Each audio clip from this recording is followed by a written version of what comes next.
أولئك عليهم صلوات الله ورسوله وصدق الله ورسوله وما زادهم إلا إيمانا وتسليما الصلاة إلها واحدا أحدا صمدا فردا حيا قيوما تابع اللهم بيننا وبينهم بالخيرات إنك مجيب الدعوات إنك قاضي الحاجات إنك ولي الحسنات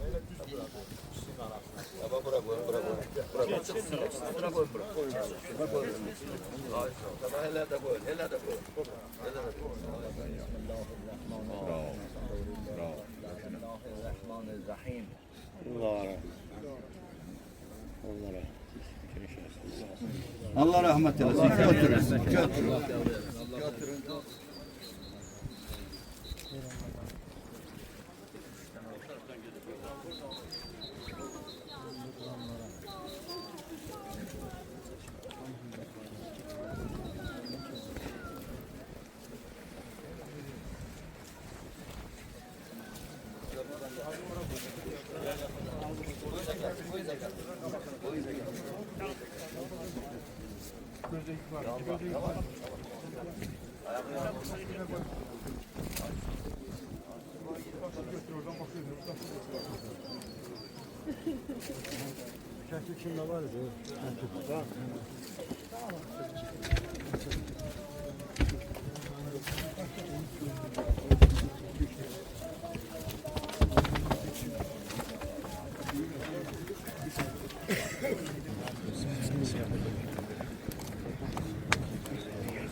Aziz həmvətənlər, 34 ildən sonra Azərbaycan xalqının qəhrəman oğlu, vətən uğrunda şəhid olmuş Mahir Abuzaroğlu Quliyevin nəşini doğma torpağımıza yeni ayinlərə uyğun olaraq tapşırdıq.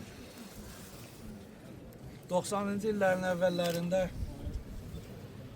vətən torpağı darda olanda Azərbaycan xalqının ərazi bütövlüyü təhlükə altında olanda bütün qeyrətli Azərbaycan oğulları kimi Mahir də bicana qala bilmədi. Öz 3 körpəsini bizlərə, vətənə əmanət edərək yağı düşmənlə döyüşə getdi. Mahir və onun döyüş yoldaşları çox böyük qəhrəmanlıq göstərdi. Qeyri-bərabər döyüşlərdə silah cəhətdən, təminat cəhətdən, hər cəhətdən geridə qalmış bir ordu şəklində olsalar da qəhrəmanlıqla vuruşublar. Onlar düşməni maksimum geri tutmağa çalışıblar. Birinci Qarabağ müharibəsində bizim qəhrəmanlarımız əsasən də şəhidlərimiz olmasaydı, bu gün biz bu günləri görə bilməzdik.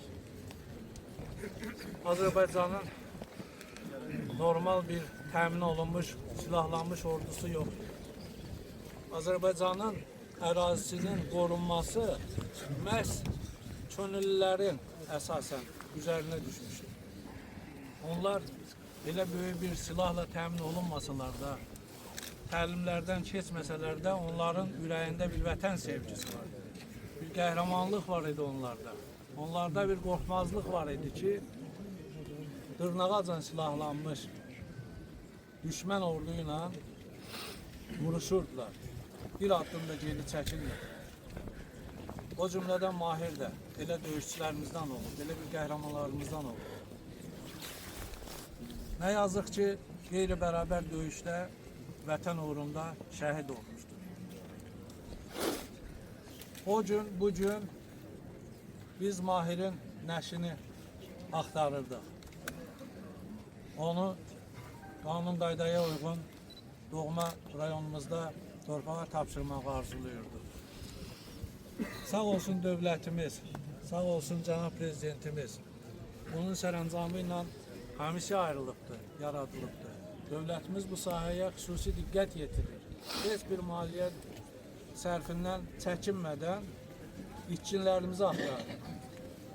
Bugün Mahiri gətirdik, dəfn elədik, amma hələ bizim rayon olaraq 46 itkin şəhidimiz var. İnşallah ki, o şəhidlərimiz də tapılır. İnşallah. Mən sizlərin önündə şəhidimizin oğluna bir daha Allah rəhmət eləsin deyirəm. Başınız sağ olsun deyirəm. Başımız sağ olsun deyirəm. Çünki vətən oğludur. Hamımızın artıq şəhididir. Və biləsiniz ki, bizlər heç vaxt şəhidlərimizin xidmətindən əl çəkməməliyik. Biz onların borcundan heç vaxt çıxmayacağıq, çıxa bilməyəcəyik, nə qədər xidmət edəsək də. Şəhidlərimizin yadigarları bizimlədir, özləri olmasa da. Onların yadigarlarından biz müğayət olmalıyıq, həmişə qayğısına qalmalıyıq. Burada şəhidlərimizin valideynlərini mən görürəm. Allah hamınıza möhkəm can sağlığı versin. Allah bütün şəhidlərimizə rəhmət eləsin. Vətən sağ olsun. Bugün çox gözəl günlər yaşayırıq. Dövlətimiz günü-gündən qüdrətlənir. Bu da məhz şəhidlərimizin sayəsində və döyüşçülərimizin sayəsindədir. Mən burada döyüşçülərimizi görürəm. Allah sizlərə də can sağlığı versin. Bir sözlə biz şəhidlərimizə, o cümlədən Mahir qardaşımıza bu günlərimizə görə borçluyuq. Hər zaman onlara borçlu olacağıq. Allah bütün şəhidlərimizə, o cümlədən qəhrəman şəhidimizə Allah rəhmət edilsin. Allah rəhmət edilsin.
Işık aşağıdan yanım. At. Var. Oldu. At. Oldu. At. Oldu. At.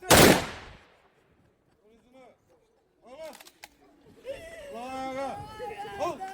Aileleri adından ve 4 günün iskinlerimizin aileleri adından. 8 yıl bundan qabaq Azərbaycanda Qarabağ müharibəsi başladı. Çox ailələr şəhid verdi, iskin verdi. Mən 2 şəhidin adını yaşadıram. Bir şəhidin nişanlısıyam, 10 ildən sonra ailə qurdum, yoldaşım da şəhiddir. Və 90-cı illərin şəhidlərin hər birinin bacısıyam, 44 günlüklərində anasıyam. Bizim 4000 itkinlərimiz var. Bu günləri mənim yoldaşımın anım günüdür. Mən Bakıda onun qəbri üzərində olmalıydım qızımla bərabər. Amma özümə borc bildim ki, mənim qardaşım burada yaşayır, sizin sakindir, qazidir, Tağıyev Natiq və özümə borc bildim ki, bugün burada iştirak edeyim. Bizim itkinlərimizin analarının, xanımlarının, övladlarının adından buradayam. Allah Mahir qardaşımıza rəhmət eləsin. Çox şükür bu günə, gözümüz aydın. 34 ildir, gözləyirik. Mən özüm əslən Qarabağlıyam. Ağdamın Gülahlı kəndindənəm. Fərrux dağı uğrunda, Murav dağı uğrunda itkinlərimiz çox itkinlər vermişik. Boynu bükük qalan xanımlarımız qalıb, övladlarımız qalıb. Hər birinə bugün qismət olsun, ya bayrağa bükülsün gəlsinlər, ya çiyinlərində bayraq gəlsinlər. O 38 il bundan qabaq şəhidlər, itkinlər o bayrağın yüksəlməsi üçün, Azərbaycan torpağında yüksəlməsi üçün onlar şəhid oldular, itkin oldular. Onların heç biri o zaman o bayrağa bükülmədən dəfn oldular. Şükür bu günə ki, o bayrağa bükülərək dəfn oldular. Başımız sağ olsun. Bu bizim bütün 4000 ailəmizə ya sağ gəlsinlər, ya da gəlsinlər öz torpaqlarında dəfn olunsunlar. Sağ ol. Və bu elə bir günə təsadüf edir ki, orucluğun birinci günüdür. Bəli. Demək, şəhidlərimiz həqiqətən Allah tərəfindən seçilmişlərdir. Orucluğun birinci günü, yaxın günlərdə də Novruz bayramıdır. Onların ruhu da şaddır. Fikir verdinizmi, dəfindən sonra göydən yağış da yağdı. Mələklər də ağladı onlar. Allah rəhmət eləsin, Allah səbir versin. Bu sizin təkcə şəhid deyil, bu bizim hər birimizindir. 38 ildə bu qara örpək bizim hər birimizin başındadır. Sağ olun, var olun. Biz cavan qızlar nişanlılarımızın gəlinlik paltarımızı geymədiyənimizə od qırıb yandırdıq. Və onların xalalarını saxladıq, nişanələrini saxladıq. 3 övlad da bu şəhidimizdən qalıb. Allah qəni-qəni rəhmət eləsin. Cənab başçı, inanıram ki, həmişə şəhid ailələrin yanında olmuşuz və 90-cı illərin şəhid ailələri də heç bir vaxt unudulmamalıdır. Çünki 90-cı ilin şəhidləri və döyüşçüləri Rus ordusu ilə vuruşduq biz. Əli yalın, bir qarın ac, bir qarın tox, qaçqınlıq, aclıq, biz bunu görərək yaşadıq. Və bunu görərək də 20% torpaq işğal olundu, 80% torpağı saxladıq ki, 44 günlük balalarımız dünyaya gəlsin Azərbaycanlı oğlundan. Azərbaycanlı oğlu olaraq gəlsin, onların qisasını alsın. Sağ olun. Və bu şəhidlər heç vaxt bir-birindən ayrılmaz. Vətən bölünməyən kimi şəhidlər də ayrılmaz. Rəhməllahu və yəqra'ul Fatih. 1992-ci ildə Ağdərənin Sırxavət kəndində qəhrəmancasına şəhid olmuşdur. Allah bütün şəhidlərimizi rəhmət eləsin. Allah sizlərə də can sağlığı versin ki, gəldiniz, işıqlandırdınız. Allah Azərbaycan xalqını qorusun. Bu şəhid bu günlərdə tapılmağının işlədə nə hissə Mən həm sevindim, həm kədərləndim. Ən çox da sevindim ki, Allahıma şükürlər elədim ki, Allah bu günlərimə şükürlər olsun ki, atamı 34 ildən sonra mənə qovuşdurdu. Bundan mən sevincli gün heç zad ola bilməz mən üçün.